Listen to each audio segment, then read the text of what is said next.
Peshawar police की बड़ी कार्रवाई। शहर में जाली करेंसी तैयार करने वाली फैक्ट्री पर छापा।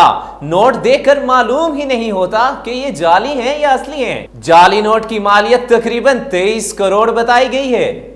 बिल्कुल इस वक्त हम मौजूद हैं पेशावर पुलिस लाइन में और यहाँ पर अगर देखें तो हम आमतौर पर देखते हैं कि करेंसी पकड़ी जाती है, लेकिन आज पहली बार एक कार्रवाई की गई है जिसमें न सिर्फ जाली करेंसी पकड़ी गई है बल्कि जाली करेंसी को बनाने वाली मशीनरी भी पकड़ी गई है।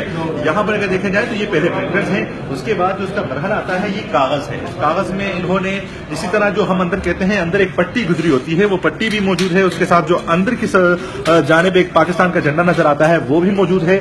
जो कलर्स इस्तेमाल होते हैं वो भी मौजूद है। उसके बाद जो इसे प्रिंट किया जाता है वो भी मौजूद है और उसके बाद जो फाइनल मरहला आता है यकीनन ये नोट की शक्ल में आप अगर इसको यहाँ निशान लगाएं आपको बिल्कुल ओरिजिनल नजर आएगा। यहाँ से भी खुदरापन इसका मौजूद है, कायदे आजम के कॉलर पर भी खुदरापन मौजूद है, यहाँ से अंदर पट्टी भी मौजूद है और आखिर में जो इसको प्रेस किया जाता है वो मौजूद है। हमारे साथ यहाँ पर एसएसपी ऑपरेशन भी मौजूद है, उनसे बाद में बात करेंगे। लेकिन ये बहुत करोड़ रुपए मालियत की करेंसी पकड़ी गई है, बहुत बड़ी खेप है। लेकिन ये चैलेंज है स्टेट बैंक के लिए कि अब लोगों को किस तरह समझाया जाए कौन सा नोट ओरिजिनल है कौन सा नकली है। लेकिन इसमें एक बड़ी वाज़ेह बात यह है कि इस ग्रुप को पहले भी गिरफ्तार किया जा चुका था, जमानत मिलने के बाद ये फिर से काम करने लगा, उसे फिर से गिरफ्तार किया गया है।